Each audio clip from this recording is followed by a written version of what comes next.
Et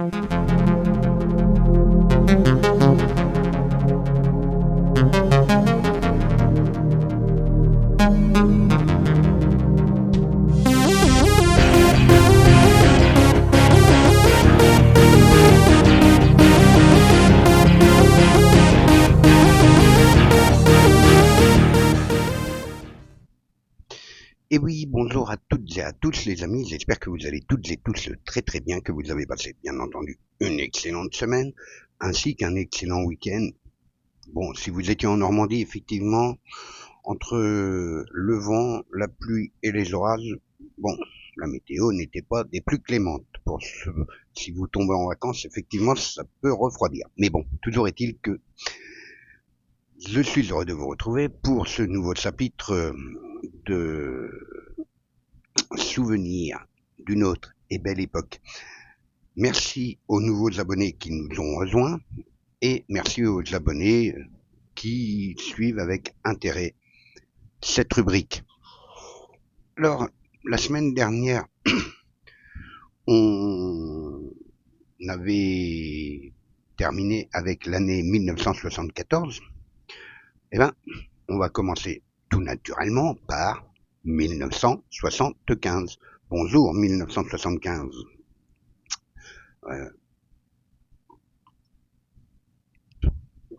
Excusez-moi, elle se boit de l'eau. Et donc, pour commencer cette chronique, enfin, ce récap de 1975, nous allons commencer par la chronique météo, qui, en 1975, a connu presque un printemps au mois de janvier avec des températures qui oscillaient entre 21 degrés pour le Pays Basque, par exemple, entre le 14 et 15 janvier 1975, jusqu'à 16 degrés, et voire 17 degrés dans les pays de la Loire et à Paris. Mais bon, ce qui nous intéresse, bien entendu, c'est aussi, par exemple, au mois de mars, c'était tout l'inverse, avec de la neige le 20 mars 1975. Comme on peut le voir, le 19 mars à Paris, au pied de la Tour Eiffel. Les départs en vacances de Pâques de 1975 sous la neige, qui était relativement assez compliqué, faut reconnaître ce qui est. Mais bon, toujours est-il que il y a eu de la neige aussi d'ailleurs, des chutes de neige abondantes sur l'île, par exemple, comme on peut le voir sur la photo, le 10 avril 1975. Mais on va s'intéresser à la météo des vacances, donc c'est-à-dire de juillet août. Le 5 juillet 1975, c'est une journée automnale sur les 3/4 du pays. Il ne fait que 11 degrés à Aurillac, 13 à Limoges, 14 à Rouen, Beauvais, Sarthe et 15 à Paris, Caen et Tours. Pour un 5 juillet, c'était plutôt froid, comme on peut connaître des températures cette année. Et de nombreuses trompes d'eau dans la nuit du 7 et 8 juillet, des orages particulièrement violents éclatent dans le nord-ouest, des trompes d'eau en région parisienne où des parkings souterrains sont totalement noyés, des rafales de 148 km/h au Mans à 23h25 ainsi que 21 mm de pluie en 1h30. Une tornade est signalée dans le Finistère, région Lanrivaret. 5 fermes sont soufflées et un tracteur est projeté à plusieurs centaines de mètres. Comme vous pouvez le voir sur les photos, les trompes d'eau en région parisienne qui ont noyé beaucoup de parkings souterrains. Et le 18 juillet, c'est d'importantes chutes de grêle dans le Gard. Des grêlons gros comme des oranges tombent dans le secteur de Zénolac et Cagnières. Le 30 juillet au 8 août, c'est la canicule et une vague de chaleur pour les grands départs en vacances du mois d'août. Et ce fameux chassé croisé. Les températures dépassent partout quotidiennement les 30 degrés, soit pendant 10 jours d'affilée. Le point culminant de la chaleur est observé le 4 août 1975 avec 38 degrés à Tours, Mont-de-Marsan et Bordeaux, 37 au Mans, Cognac et Biarritz, 36 à Paris, Rennes, Chartres, Orléans et Agen, 35 degrés à Beauvais. Dans la nuit du 4 au 5 août 1975, la température minimale est de 23 degrés à Paris. Je parle de la nuit, Paris-Montsouris. Les 35 degrés sont souvent dépassés jusqu'au 8 août 1975, ce qui était les prémices quelque part de la sécheresse de 1976. Bon, vous pouvez le voir sur les photos, un début août particulièrement chaud dans beaucoup de régions françaises. Le 8 août 1975, cette vague de chaleur se termine par un terrible orage à Étretat, en Seine-Maritime, lequel provoque un torrent de boue dans le centre-ville et emporte plusieurs personnes. Malgré ces orages très localisés, de nombreuses régions souffrent malheureusement de la sécheresse. Comme vous pouvez le voir, à Étretat, sur les photos, le 8 août 1975, avec cette coulée de boue, on déplore aussi 2 morts. Et encore une fois, la météo est relativement capricieuse cette année 1975, et l'hiver 1975 sera très sec. Très sec, c'est là que prendra naissance la sécheresse qui a touché principalement le nord et l'ouest de la France. Donc, on va passer tout naturellement aux actualités de 1975, parce qu'il y a quand même eu des actualités en 75, je vous rassure. Donc en 1975, comme l'année précédente en 1974, avait été décrété qu'il y aurait un démantèlement des sociétés de télévision françaises. Et donc ce 5 janvier 1975, l'Office de radio-télévision française ORTF est démantelé en 7 sociétés, dont TF1, Antenne 2 et FR3. Le lendemain, suite à la dissolution de l'ORTF, la télévision française TF1 diffuse sa première émission et c'est la speakerine de Nils Fabre qui annonce la création de la scène. Moi j'ai connu à la télé, énormément de Nils Fabre parce que bon, les speakerines étaient légion à cette époque. Elles nous présentaient le programme soit de la matinée, de la journée, voire de l'après-midi et de la soirée. Donc les speakerines étaient un peu comme le télé 7 jours, mais plus agréable à regarder. Donc, le 17 janvier 1975, c'est sous la présidence de Valéry Giscard d'Estaing, chef de l'État à cette époque, que la loi sur l'IVG, l'interruption volontaire de grossesse, qui était défendue par Simone Veil, cette femme de conviction de poigne et très féministe, cette loi est promulguée en France et l'avortement, depuis cette date, devient légal. C'est aussi le Tour de France, parce que bon, mais avant ce Tour de France, il y a eu le 25 avril 1975 le décès d'un chanteur. Ce chanteur israélien se nommait Mike Brandt. Il était né le 1er février 1947. Il tombe du 6e étage d'un immeuble le jour de la sortie de son album. Dis-lui les circonstances exactes de la mort de l'interprète de la chanson. Qui saura, au titre prémonitoire, sont encore aujourd'hui une énigme. Et comme je vous l'ai dit, le Tour de France. Et oui, le Tour de France cette année-là, qui s'achevait le 20 juillet 1975, le Français Bernard Thévenet remporte la 62e édition du Tour de France devant les Belges Eddy Merckx et Lucien Van Impe. C'est la première fois, par contre, que le Tour de France s'achève aux Champs-Élysées. Et oui, c'était pour la première fois, et c'était en 1975, ce 20 juillet. Alors bien entendu, d'autres événements aussi ont été marquants dans ce courant d'année 1975, comme tous les ans d'ailleurs.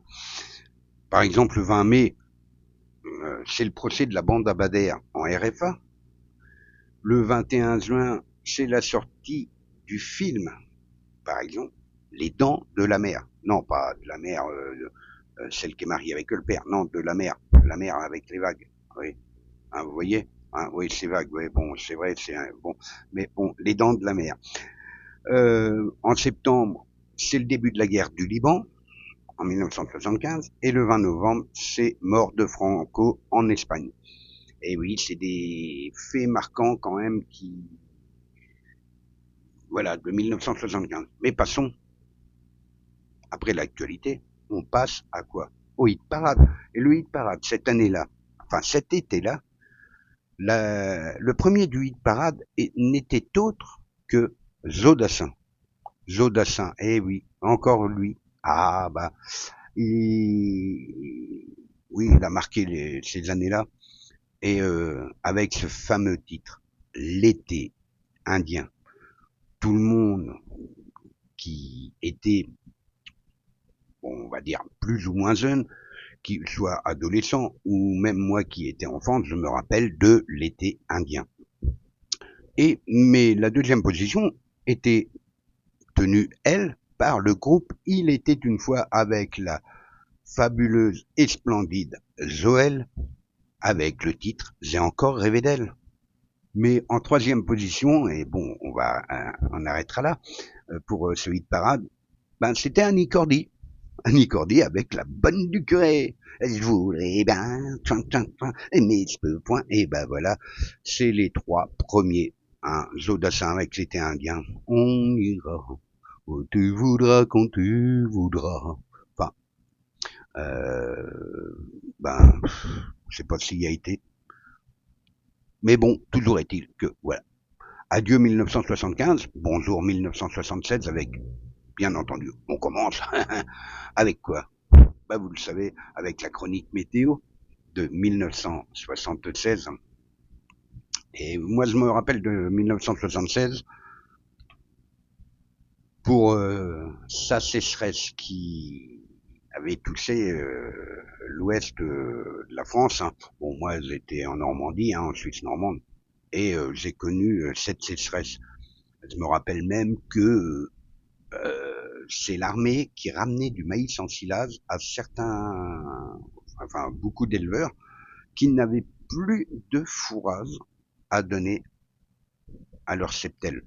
Il n'y avait plus d'herbe, il n'y avait plus rien. C'était cramé, les rivières étaient pour ainsi dire à sec. C'était c'était un été particulièrement rude, oui. Enfin rude par la chaleur. Et donc, comme je vous le disais, cette sécheresse de 1976 a été historique durant l'hiver et le printemps, et en été, dans le nord et l'ouest, des tempêtes aussi du 2 novembre et du 2 décembre. C'est les événements marquants de cette année 1976. Et bon, une tempête, par exemple, dans la nuit du 2 au 3 janvier 1976, sur la Grande-Bretagne, la Belgique, les Pays-Bas et le Nord-Pas-de-Calais ont renversé de nombreuses caravanes, comme on peut le voir sur les photos. Mais nous allons nous intéresser principalement aux chaleurs estivales. Et nous allons commencer par le cours de l'été 1976. En effet, on assiste à une situation très paradoxale. En effet, la sécheresse atteint des sommets dans tout le nord-ouest de la France, alors que les régions méditerranéennes ont droit à un temps plus humide que la moyenne. Ceci est dû à la présence d'un anticyclone qui reste vissé sur l'Europe du Nord pendant plusieurs mois, lequel empêche les perturbations atlantiques de circuler sur la France, et les régions méditerranéennes sont moins protégées par cet anticyclone, d'où la présence d'orages souvent très violents. Comme vous pouvez le voir sur les photos, du 6 au 15 juin, c'est la deuxième vague de chaleur. La sécheresse devient inquiétante sur la moitié nord, où durant 6 jours, les températures dépassent à cette époque 30 degrés. Là, on peut voir la sécheresse dans les Côtes d'Armor à la une de l'Express. C'est aussi en Seine-et-Marne que il va se trouver un petit village qui s'appelle Saint-Marc, qui a été le 16 juin qui n'avait plus d'eau depuis 2 jours. Et désespérément, la sécheresse a mis les robinets à sec et les habitants en colère ont occupé la mairie réclamant de l'eau sur l'aire des lampions. Devant l'urgence de la situation, la municipalité de Saint-Marc, à cette époque, a obtenu du département que les travaux soient effectués rapidement pour renforcer le débit d'eau dans la région. En attendant, les sapeurs-pompiers de Lagny faisaient quotidiennement des rotations de camions-citernes remplissant les seaux, des lessiveuses et même des poubelles. Les habitants enfin étaient calmés. Et la sécheresse continua son cours. On a même été jusqu'à prier pour la pluie en fin de mois 1976. C'était, comme on pouvait le voir, le Rhône était, pour ainsi dire, à sec, ce qui est quand même, qui était relativement inquiétant. Et la troisième vague de chaleur est arrivée entre le 22 juin et le 8 juillet. Soit 2 semaines consécutives, les températures atteignent et dépassent 35 degrés sur toutes les régions du nord et du nord-ouest. En revanche, les valeurs maximales observées en France ne dépassent jamais 37 degrés. Et on peut dire que ces très fortes chaleurs concernaient le tiers du pays. À Paris, l'effet de la ville maintenait des températures très élevées en cours de nuit. Le 4 juillet 1976, la température minimale ne descend pas au-dessous des 24 degrés à la station de Paris-Montsouris, ce qui constitue un record absolu à cette époque. Bon, il a été battu depuis, mais bon, comme vous pouvez le voir sur les photos, on essayait de trouver un peu de chaleur, un peu de fraîcheur plutôt sous cette chaleur accablante. Et les premiers à subir les déboires de cette sécheresse étaient les agriculteurs qui, malheureusement, ont perdu de nombreuses cultures, comme le maïs, comme je vous le disais en début.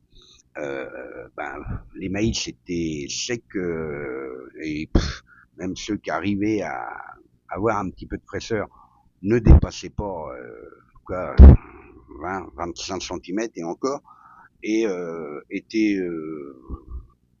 c'était même pas récoltable pour ainsi dire. Et malheureusement, c'est vrai que c'était pareil pour l'herbe. Et comme le maïs est une plante très gourmande en eau, le maïs aime la chaleur, mais aime l'eau aussi. Donc des climats tempérés, parce que le maïs vient principalement des régions du Brésil, pour ceux qui ne le sauraient pas.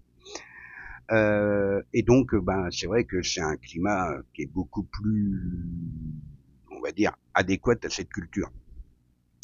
Et donc, jusqu'au mois de juillet, jusqu'au mois d'août même, la chaleur est toujours accablante. Bon, il y a quand même des pluies, par exemple sur la presqu'île de Saint-Tropez, ou des inondations au port Grimaud qui se trouve inondé après un orage le 18 juillet 1976. Et août, c'est sous les mêmes augures, ça reste très sec sur la plupart des régions, notamment dans la moitié nord, des incendies qui sont très nombreux d'ailleurs depuis le début de l'été 1976 et le sont encore davantage, notamment dans l'ouest et le nord. À cette époque-là, il fait chaud, mais ces chaleurs ne sont jamais exceptionnelles, les températures restant souvent comprises entre 27 et 30 degrés. Mais c'est le manque d'eau qui était, par exemple, le déficit hydrique, c'est-à-dire le déficit d'eau dans les nappes phréatiques, atteignait 60% sur le bassin parisien, la Bretagne et la basse Normandie, ce qui était considérable sur une telle période. Hein, comme on peut le voir sur les photos, bon ben, hein, ça étaye ce que je vous disais tout à l'heure. Et nous allons passer à des événements marquants de cette année 1976, où par exemple, pour l'actualité, au mois de mars 1976, le 11 de France fait peau neuve avec l'arrivée d'Hidalgo et de Platini. Le 4 juillet 1976, les États-Unis d'Amérique fêtent leurs 2 siècles d'existence. Le 17 juillet, de cette même année, c'est l'ouverture des Jeux Olympiques de Montréal. Et le 25 août 1976, Jacques Chirac démissionne. Raymond Barre le remplace.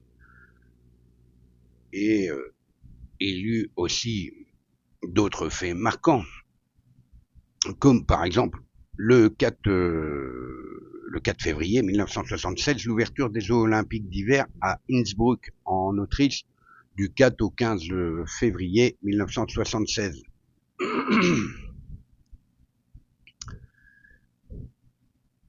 C'est le 3 avril 1976 que Jean Gabin préside la première cérémonie des Césars. Le film Le Vieux Fusil, réalisé par Robert Enrico, remporte le trophée du meilleur film. Effectivement, c'est Philippe Noiret et Romy Schneider qui jouaient les rôles principaux dans ce film, qui est une vraie merveille. Enfin, et qui est très dur par la même occasion, mais c'est un excellent film. Et donc, cette année-là, il y a eu le Tour de France. Non, c'est vrai. Oui, oui, oui. Ah bon, il y a eu le Tour de France. Oui, oui, oui.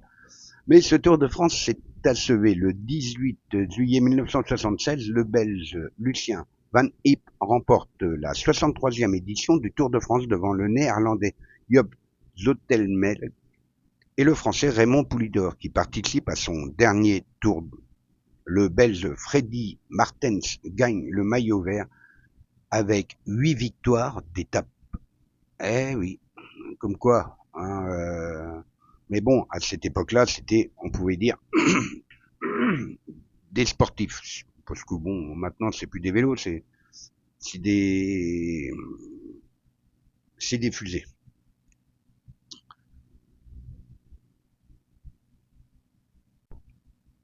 Et voilà pour ces quelques faits d'actualité pour l'année 1976. Et nous passons au Hit Parade. Le Hit Parade de cet été 1976.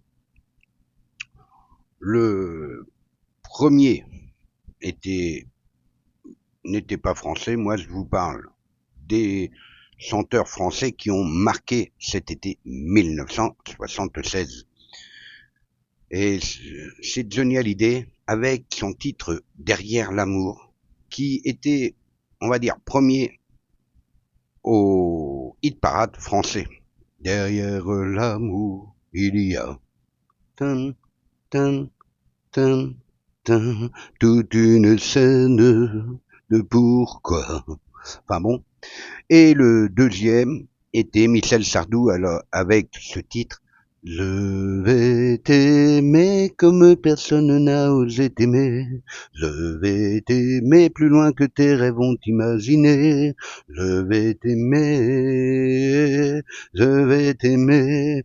D'ailleurs, vous pourrez le retrouver sur le jukebox de l'été. Enfin, toujours est-il, voilà, pour le hit parade français de cet été 1976. Alors, on va dire tout simplement au revoir 1976 et bonjour 1977, en espérant que cette année 1977 soit un peu plus meilleure.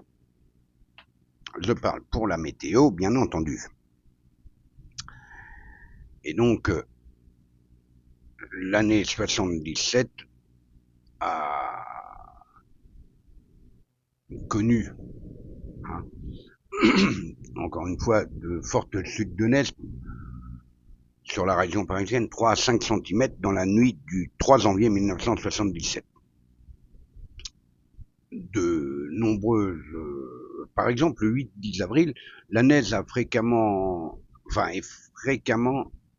il neige. Oh, je vais pas y arriver. Il neige... faut que j'écrive un peu mieux. Il neige fréquemment jusqu'en pleine. Les giboulées de neige tiennent parfois au sol. Dans la matinée du 10 avril 1977, on mesure une couche de 6 cm à Toulouse, comme là, sur les voies de chemin de fer de Royan, pour ce mois d'avril 1977. Et bien, c'est vrai qu'il y a j'ai des mouches qui me piquent, ça m'agace, mais bon, enfin, on s'en fout d'ailleurs. Et donc, dans la soirée du 4 juillet 1977, 2 tornades ravagent une partie de la commune de Saint-Genix sur Guiers dans la Savoie et de Varambon dans l'Ain. Le 7 juillet, un orage diluvien, on va y arriver, s'abat sur Nantes et le sud de l'Ille-et-Vilaine. Il tombe 69 mm à Nantes, Doulon, 72 mm à Aigrefeuille et 85 mm à Toury, 92 à Martigny-Verso et 95 mm à Nantes-Bouzonnet. C'est un record depuis 1945 à la station de météo de Nantes-Bouzonnet. Et les 7 et 8 juillet, après les inondations du mois de mai, des pluies torrentielles associées à la fonte des neiges dans les Pyrénées provoquent de brutales inondations en Gascogne. Les départements du Gers, du Lot, des Garonne et de la Haute-Garonne sont particulièrement touchés. La partie basse de la ville d'Os est noyée. Les eaux du Gers montent jusqu'à 3 mètres en moins de 45 minutes à cette époque, pour atteindre à 15h40 une hauteur de 7,76 m au pont de la Treille, noyant sous 3 mètres d'eau toute la ville basse et dépassant ainsi toutes les crues répertoriées par le passé entre 1835 et 1977. On compte 5000 sinistrés, 2200 maisons endommagées, 18 ponts emportés et 25 morts dans toute la région, dont 16 dans Aos. Alors bon, comme vous pouvez le voir, les inondations du 7 et 8 juillet en photo, c'est des crues quand même relativement exceptionnelles pour un mois de juillet. Et c'est un été qui est, on va dire, un petit peu, on va dire pourri. Hein.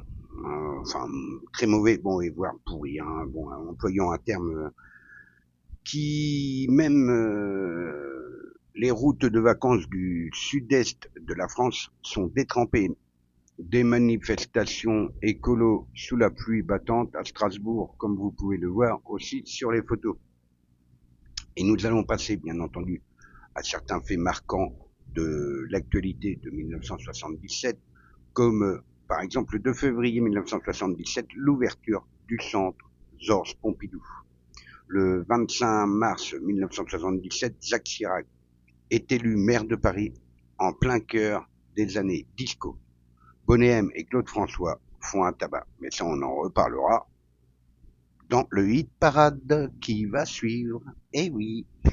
Et donc, pour continuer, bon, c'est vrai que l'année 1977 commence par un samedi et se termine par un samedi. Alors effectivement, pour ce week-end du 1er janvier, c'est vrai que ça tombait mal, c'était un dimanche. Ah, flûteur. Hein. Donc, pas de week-end prolongé cette année-là. Et comme je vous l'ai dit, hein, c'est Valéry Giscard d'Estaing qui a inauguré cette année-là à Beaubourg le centre Georges Pompidou qui ouvre ses portes au public le 2 février. Et c'était le 31 janvier 1977. Le 23 mars, deux Boeing se heurtent sur l'aéroport de Tenerife aux Canaries, faisant 612 morts. C'est la plus importante catastrophe aérienne de l'histoire. Et oui, effectivement, 612 morts, mais bon, quand deux avions se percutent, généralement, oui, il y a des dégâts quand même. Et le 11 avril 1977, c'est la mort du poète et scénariste Jacques Prévert, dont les poèmes sont chantés par les frères Jacques, Yves Montand, ainsi que Lio. Eh oui. Et donc nous allons passer à ce fameux Tour de France, hein, qui faisait vibrer la France à cette époque d'ailleurs, hein, plus peut-être que maintenant. Et donc, qu'est-ce que j'ai fait de ma fiche? Moi, je l'ai mis où, ma fiche de... Qu'est-ce que j'en ai fait? Ah, ça y est, j'ai retrouvé. Donc, le Tour de France se terminait cette année-là, le 24 juillet 1977. Et c'est le Français Bernard Thévenet qui remporte son deuxième Tour de France devant le Néerlandais Hennie Kuiper et le Belge Lucien Van Impe. Eh oui, bravo, bravo Bernard Thévenet. Et pardon, l'année 77, vous voyez la mort de qui? De qui? Bah oui. Lui qui avait été consacré chevalier par la reine Elisabeth en Angleterre en 1975. C'est le 25 décembre 1977 que Charlie Chaplin décède. Il était né le 16 avril 1889 pour son dernier film, La Comtesse de Hong Kong, sorti en 1965. Il est toujours réalisateur, scénariste, compositeur, producteur et auteur, et acteur. Mais il laisse les deux premiers rôles à Marlon Brando et Sophia Loren. Comme je vous disais, Charlie Chaplin, on s'en rappelle surtout dans Le Dictateur. C'était un petit pied de nez pour se moquer un peu d'Adolf Hitler. Et le 26-12-1977, et on finira l'année 77 sur cette date, c'est la mort du cinéaste américain Howard Hawks, né le 30 mai 1896, je vais y arriver, je fais des 9 comme des 8, réalisateur de la comédie musicale Les hommes préfèrent les blondes, et oui, avec, en premier rôle, qui? Eh oui, Marilyn Monroe, confirme avec brio le titre du film. Ben oui, les hommes préfèrent les blondes. En même temps, Marilyn, elle était blonde, hein? Bah oui, hein. Bon, allez, on passe tout de suite au classement du hit parade de 1977, et ce classement, comme je vous l'ai dit, c'est Boney M qui était premier cet été-là avec My Baker. Le deuxième n'était autre, enfin, le premier français n'était autre que Laurent Voulzy avec Rock Collection, qui était premier au hit parade français et deuxième au hit parade international de cette année 1977. On a tous dans le cœur une petite fille oubliée, une supplicée que de ce vin à la sortie du lycée. Enfin bon, vous pouvez toujours aller réécouter ce titre sur toutes les plateformes musicales, bien entendu. Et le deuxième français n'était autre que Michel Sardou avec 10 ans plus tôt. Te souviens-tu d'un slow 10 ans plus tôt, des heures, 10 ans. Enfin, et oui. Donc, Laurent Voulzy et Michel Sardou faisaient danser la France cet été-là. Et nous allons dire au revoir 1977, bonjour 1978 avec, bien entendu, et oui, je vous le donne en 1000 et 1000, hein, la chronique météo, suivi des actualités. Alors bon, moi, j'ai pas de speakerine, malheureusement. Alors une speakerine, ça serait bien. Après, après la présentation, comme le faisait Denis Fabre, entre autres. Et donc,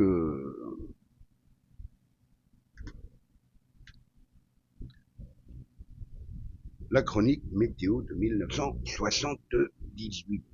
Alors, qu'est-ce que... ok, ma fille. Alors, ma fille... Ah, là, voilà. Ouh, euh, pourtant, je mets tout dans l'ordre. J'essaye de faire au mieux, mais bon, bon, c'est moi, hein, c'est tout moi, ça. Bon, enfin. Et donc, l'année 78 est marquée par un cumul de pluie entre le 16 et 18 janvier dans les Bouches-du-Rhône, où, comme vous pouvez le voir, euh, l'autoroute Marseille-Aubagne s'est retrouvée pris au piège des eaux par la crue historique de l'Uvonne. Décidément, elle m'énerve cette mouche. Après une semaine de pluie continue, de nombreuses zones urbaines et axes de communication sont touchés cette année-là. Du 18 au 19 janvier 1978, la neige dans le nord-ouest et le centre du pays, l'activité des transports parisiens est fortement perturbée en mesure de 6 cm à Abbeville et Évreux. Eh oui, ben, on avait des hivers, on avait de la neige. On pouvait s'amuser quand on était gamin à faire de la luge ou du sac, hein, parce que nous, on prenait des sacs à engrais, mettait un peu de foin de temps et ça faisait des pistes de bobsleigh bientôt. Et donc, le 21 janvier 1978, c'est d'énormes concerts qui bloquent un train en Lozère. 150 passagers sont évacués par hélicoptère au bout de 18 heures d'attente.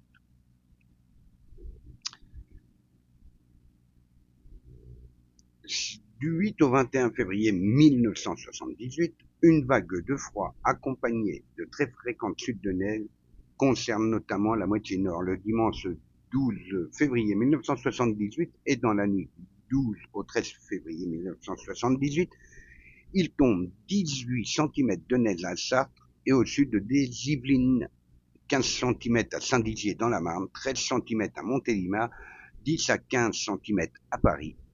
De nouvelles chutes de neige se produisent sur les mêmes régions. Dans la nuit du 15 au 16 février, il tombe par exemple 25 cm de neige à Honfleur. Une troisième zone de neige et de pluie verglaçante paralyse le bassin parisien et tout le nord-est de la France la nuit suivante. Et enfin, un quatrième épisode de neige et de pluie verglaçante se produit le dimanche 18 février 1978. On va passer, alors comme vous pouvez le voir, hein, le mois de février était sous les augures de la neige, que ce soit même aux portes de Marseille, il y avait de la neige. Et Paris sous la neige, ce qui était, enfin, on pouvait dire quelque part assez monnaie courante ces années-là. Et comme on peut le voir, PPDA, Patrick Poivre d'Arvor, tout jeune, qui était le nouveau présentateur qui annonçait la vague de froid au journal d'Antenne 2 en février 1978. Il a neigé même en avril à Lille, hein, comme vous pouvez le voir sur les photos, ou même à Carpentras. Eh oui, c'est c'est Jean-Claude Bourret et Guy Larivière qui étaient présentateurs et représentants de la météorologie nationale qui présentait cette météo maussade le 15 juin 1978. Comme en 77, l'été 1978 est d'ailleurs très frais et pluvieux et des périodes de temps chaud sont rares et ne persistent jamais longtemps. L'été 1978, le mauvais temps qui n'en finit pas, l'ouverture du journal d'Antenne 2 fait la une, bien entendu. Le 6 juillet 1978, PPDA commande des températures minimales exceptionnellement basses et l'arrivée d'une nouvelle perturbation dans le nord. Certains campings sont inondés en région Rhône-Alpes. Alors je bois un coup quand même, parce que bon, même si on parle d'eau, c'est pour ça qu'il va me... Bon, je bois. Bon, c'est que de l'eau, hein. J'ai pas mis de Ricard, d'ailleurs, j'aime pas ça. Bon, ça tombe bien. Alors, comme vous pouvez le voir aussi, des inondations après des orages violents dans la nuit du 30 au 31 juillet qui ont éclaté en Normandie, à Honfleur et Sainte-Valérie-en-Caux, comme vous pouvez le voir sur les photos. Et le 7 août, quelle surprise, comme on peut le voir encore une fois sur les photos, à Sanrousse, quelle surprise pour les vacanciers de montagne, il neige sur toutes les stations situées au-dessus de 1500 mètres d'altitude. Il tombe par endroits jusqu'à 15 cm de neige, comme à Sanrousse, au-dessus de Grenoble. Le 7 août, la neige apparaît, je vous l'ai dit, à Sanrousse. Et en même temps, dans la Côte d'Azur, il y avait de très graves incendies qui se déclenchaient.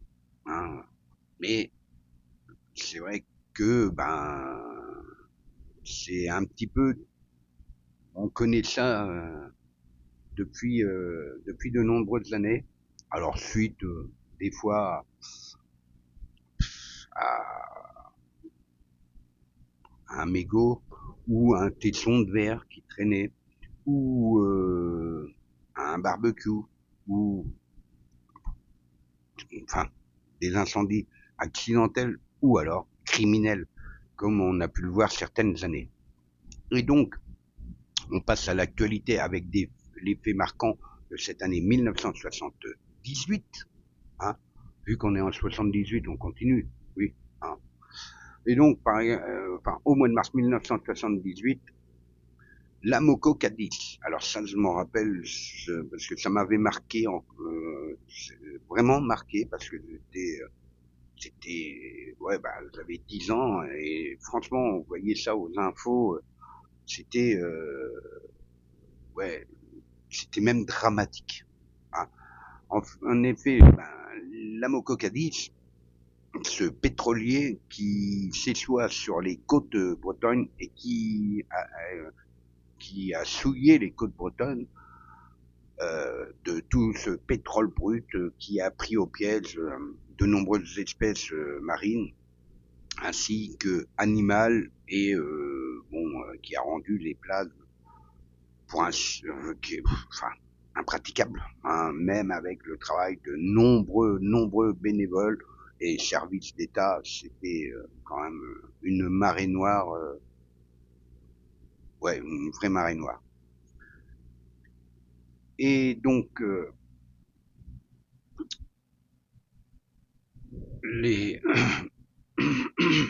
décidément,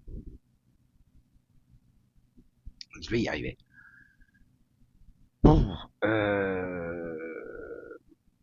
Le 11 mars 1978, c'est le décès du célèbre chanteur Claude François, qui était né le 1er février 1939. Il meurt, comme tout le monde le sait, et tous les ans de cette époque, et même on en parle encore respectivement dans les émissions musicales. Il meurt accidentellement d'une électrocution dans sa salle de bain. Et sa chanson Alexandra sort en 45 tours le jour de ses obsèques. Le 16 mars, comme je vous l'ai dit, une marée noire provoquée par le naufrage de l'Amoco Cadiz entraîne la mort de 10 000 oiseaux. Ce drame est appelé catastrophe écologique du siècle. Et on va passer... ouais, on va passer à quoi? Ouais. Non. Bah, vous avez deviné? Oh bah non, alors moi je voulais vous faire une surprise. Oh bah non. Non, bah non. Vous... Bon, bah, si vous avez deviné, c'est plus une surprise. Donc, c'est le 3 juillet 1978. Je suis sûr que vous avez cru que j'allais vous parler du Tour de France. Eh ben non. Toc. Je vais vous parler de Dorothée. Eh oui, Dorothée, qui présentait Récréa 2, une émission de télévision pour la jeunesse qui sera diffusée tous les jours de la semaine pendant 10 ans. Récréa 2 sur Antenne 2, bien entendu. Eh oui, je vous ai bien eu. Hein. Et donc, on passe quand même au Tour de France. Bah oui. Donc, le 23 juillet 1978, c'est le Français Bernard Hinault qui gagne son premier Tour de France, alors qu'il s'agit de sa première participation devant le Néerlandais Joop Zoetemelk et le Portugais Joaquim Agostinho. Bravo Bernard Hinault. Et oui, on va y arriver. Donc l'année 1977 se termine avec le 26-12-1978. Et oui, c'est le premier Paris-Dakar qui est lancé à l'initiative du regretté Thierry Sabine qui décéda lors d'un accident d'hélicoptère avec le chanteur Daniel Balavoine. Et cette première édition, c'est 90 motos et 80 automobiles qui se trouvaient au départ pour une course de 10 000 km. Et oui, depuis le 26-12-1978, le Paris-Dakar était lancé. Et nous allons passer, après les infos, on va passer à un peu de bonheur musical. Bah oui, voilà. Allez, le hit parade. Allez, qui était premier au hit parade cette année-là? Eh ben, cette année-là, bon, on va dire au hit parade international, c'était John Travolta et Olivia Newton-John avec You're the One That I Want, qui était numéro 1 international du classement international. Et en troisième position du classement international n'était autre que Boney M avec River of Babylon. Hein? Bah ouais, Rivers of Babylon. Et Umberto Tozzi, lui, faisait son entrée à la quatrième position de ce classement international de l'été 1978 avec Ti Amo. Ti Amo. Bon, d'accord. Oui. Ah bon? D'accord. Non, non, mais je me parle toujours à moi tout seul. Ouais. Bah, je suis tout seul, en même temps, je peux pas me parler. Bon. Et donc, qui était numéro 1 du hit parade français? Non. Si, c'était lui. Michel Sardou avec En s'entend. Quand j'étais petit garçon, je repassais mes leçons. En s'entend. Et bien des années plus tard, je chassais mes idées noires. En s'entend. Bah, voilà. Bonnie Tyler, elle, était quand même dans le classement international. Hein. It's a Airtags était septième du classement international. Et le deuxième du classement français n'était autre que le regretté Claude François avec Alexandra qui tenait aussi la troisième place du classement du hit parade 1978 avec Magnolia Forever. Eh oui, eh oui, c'était en 1978. Bon, allez, On passe en 1979 et après on attaquera les années 80 la semaine prochaine. Bon, allez, on finit avec l'année 1979. Allez, soyons fous. On y va. Et on part pour 1979. Hein, avec... avec... oui, avec... qu'est-ce que je veux... Par quoi je vais commencer en 79 hein? Eh ben, la chronique météo de 1979. La chronique météo de 1979. C'est bien entendu du mois de janvier au mois de oui, enfin, au mois de janvier. Enfin, le mois de janvier a été relativement froid hein, sur l'île de France avec moins 20 degrés en 24 heures en île de France le 1er janvier 1979, comme l'annonçait PPDA. Et je ne sais plus qui c'était d'ailleurs. Enfin bon, aux infos du journal de 13h et de 20h, avec, comme on pouvait le voir, hein, de la neige. Mais bon, c'était marrant à cette époque parce qu'ils mettaient des genres de magnettes hein, pour dire il va neiger là, il va neiger là, il les renlevait, il les remettait ailleurs. C'était marrant. Enfin bon, c'était une autre époque. Hein. Eh oui, c'était une autre époque. C'est aussi le 5 janvier, dans la Beauce, que l'armée doit intervenir pour déblayer les routes près de Rambouillet dans le 78, tellement il y avait de la neige. De la neige dans la Beauce. Hein. Comme on peut le voir là, 30 cm de neige qui s'abattent sur Dreux dans l'Eure-et-Loire. Alors la 104Z, là, je vous jure qu'elle devait patiner. Hein. Le 6 janvier, c'est 30 cm de neige à Dreux, hein, comme je vous l'ai dit. Une tempête de blizzard du 4 au 5 janvier dans la Beauce, notamment vers Pétillier, comme on peut le voir sur les photos. Et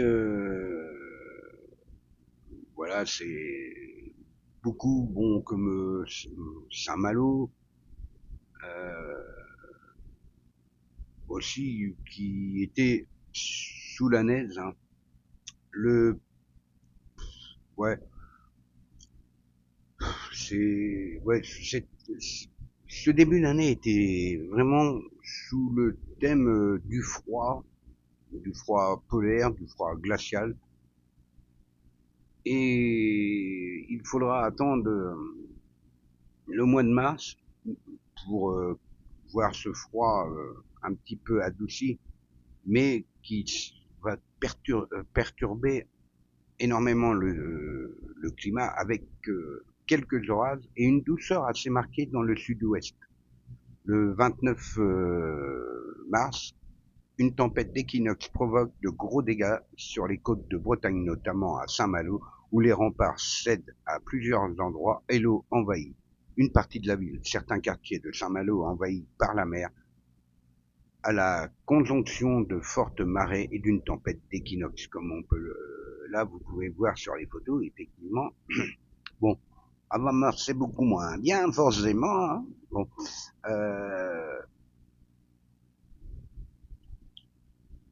on va passer au mois de mai. Il neige le 2 mai. C'est Jean-Pierre Pernaut, comme vous pouvez le voir sur les photos, hein, qui commande ces conditions météorologiques exceptionnelles. Quand on voit, on se dit que le temps a passé. Hein. Bon, nous aussi. Hein. Et donc le 7 mai, il gèle sur plus de la moitié de la France. Eh oui. Par contre, pour la 3e année consécutive, l'été 1979 est très frais et très humide. Très humide. Seule la journée du 27 juillet. Oui, on va dire oui. La seule journée qui était estivale partout à la fois, avec des températures qui culminent à 32 degrés à Paris et 36 à Nice. Contrairement au reste de la France, la Côte d'Azur connaît des températures très élevées cet été-là Et le 4 août, on relève 37 degrés, je vais y arriver, à Saint-Raphaël et Cannes. Hein, comme vous pouvez le voir sur les photos, il y avait de quoi se prendre des coups de soleil, les gars. Hein. J'espère que vous avez mis de la crème à bronzer. Hein. Alors, ceux qui étaient là-bas, ouais. Et donc, la fin de juillet, la chaleur concerne toute la France, mais cet épisode restera éphémère et l'été 1979 sera globalement pourri pour la 3e année consécutive. Pardon. C'est le 9 août. C'est une véritable journée d'automne. Une violente tempête, très rare en cette saison, provoque des dégâts sur les régions du nord-ouest. Des centaines d'arbres sont déracinés en Haute-Normandie où les rafales dépassent largement les 100 km/h. Alors, si je m'en rappelle bien, il me semble que je m'en rappelle, oui, effectivement, même, oui, je me rappelle des pommiers qui avaient été arrachés mais bon, ça arrivait plusieurs fois en Normandie, soit au mois de juin, au mois de juillet, au mois d'août. Hein. Et donc, pour finir cet été 1979, le 25 août, l'été paraît déjà terminé, mais c'est vrai que sur de nombreuses régions, on a l'impression qu'il n'a jamais vraiment débuté ce jour-là. Il ne fait pas plus de 12 degrés à Rouen, 14 par exemple à Paris, 15 à Orléans, le tout sous une pluie persistante. Donc l'été est pourri aussi à Paris avec une évolution des températures quotidiennes en juillet et août 79, seulement 17 jours à plus de 25 degrés. Le 31 août, pour finir cet été, le très puissant cyclone David, l'un des pires du siècle à ce moment-là, sème la désolation dans les Antilles, où notamment la mort de 2000 personnes à Haïti. Il touche la Martinique et la Guadeloupe, mais sans sa trajectoire et une catastrophe majeure est évitée de justesse cette année-là. Comme vous pouvez le voir, encore une fois, sur la photo, enfin même les photos, parce que bon, avec la trajectoire et les dégâts ouais, rocambolesques du passage de ce cyclone hein, sur les Antilles. Et nous allons passer aux faits marquants de l'actualité 1979. Alors, pour passer aux faits marquants, c'est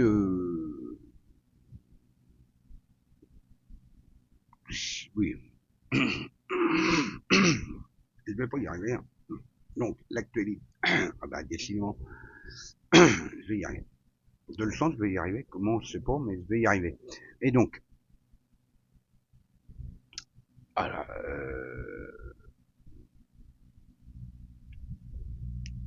au mois de mai.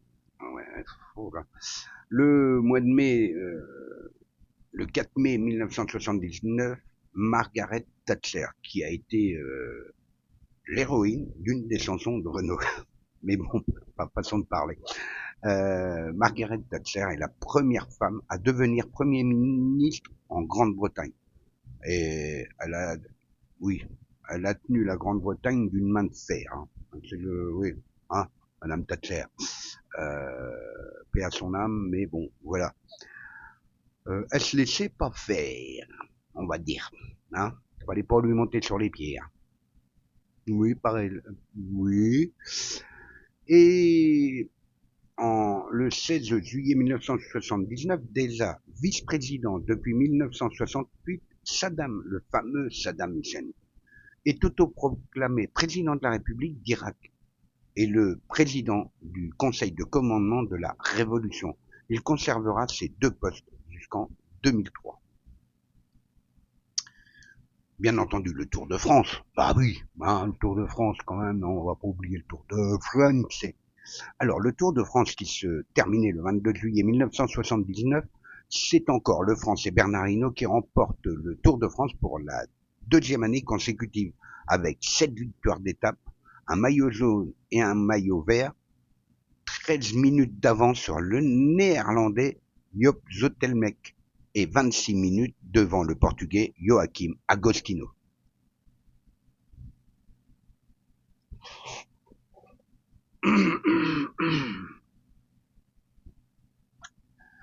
Le 1er septembre 1979, à m'agace cette mousse, c'est pas possible. Bon, vous la voyez pas, mais moi, elle m'énerve. Bon, je te préviens, si tu continues, ça va mal finir pour toi. Tu pousses le bouchon un peu trop loin, la mousse. Hein? Bon, ça va pas mieux. Non, franchement, ça va pas mieux. J'ai dû oublier de prendre mes petites pilules roses, et puis... Ah non, je les ai prises, mais j'ai pris trop de bleu. Oh, enfin, et puis je suis daltonien, il me donne des pilules de couleur. Bon, allez, bon, bref. Donc, qu'est-ce que je disais moi dans l'histoire? Oui, le 1er septembre, c'est lancé la sonde Pioneer 11 qui avait été lancée le 6 avril 1973, la sonde spatiale américaine, atteint Saturne et se dirige ensuite vers les confins du système solaire.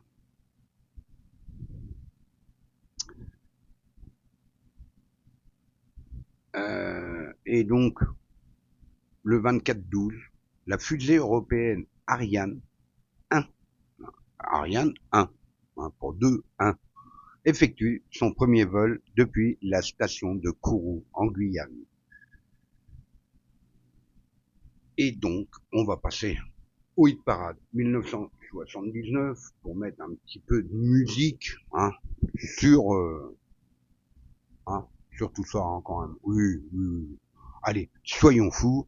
Et le hit parade 1979, qui était premier au hit parade français et voire même international.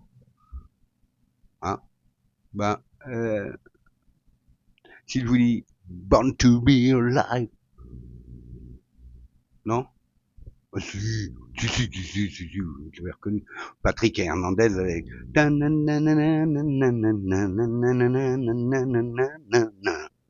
bon, avec Born to be alive, était premier au hit parade français et international cette année-là. Il faudra aussi compter sur un... Moi je n'étais rien, et voilà qu'aujourd'hui, je suis le gardien du sommeil de ces nuits, je l'aime à mourir. Et oui, bien entendu, Francis Cabrel avec son titre, Je l'aime à mourir, qui était deuxième avec ce titre. Et oui, Patrick Hernandez, d'ailleurs, bon, c'est vraiment le seul titre qu'il a fait, mais qui lui rapporte encore des millions chaque année. C'est phénoménal. Comme quoi, un titre, un jour, peut vous rendre illustre pour toujours. Ouais, oh là là là là, oh là là, oh là là, c'est beau ce que je viens de dire. Oh, non, bah, ça va que on arrête pour 79, on arrête pour 79 là, oui. 79 se termine, et bah oui. Et en même temps, bah oui,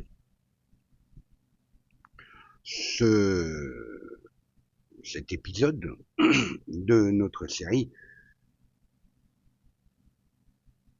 Souvenir d'une autre et belle époque se termine sur cette note de 1979. Nous nous retrouverons la semaine prochaine, bien entendu, pour la première année de la nouvelle décennie et 80s. Ouais, 80s, c'est-à-dire, quoi? Oui, les années 80, oui, bien entendu, mais oui, les années 80. Les années de beaucoup d'entre nous, notre jeunesse, notre adolescence, ou pour d'autres, de toute façon, on est, l'âge, c'est dans la tête, on a toujours 20 ans, Bon, allez, soyons fous, on va dire ça.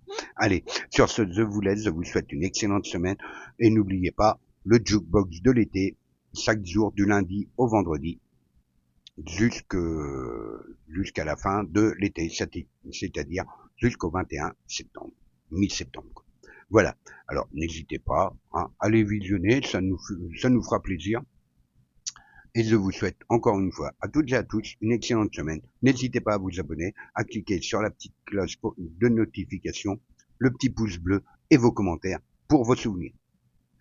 Je vous dis à la semaine prochaine, les amis. Allez, portez-vous bien, sortez couverts.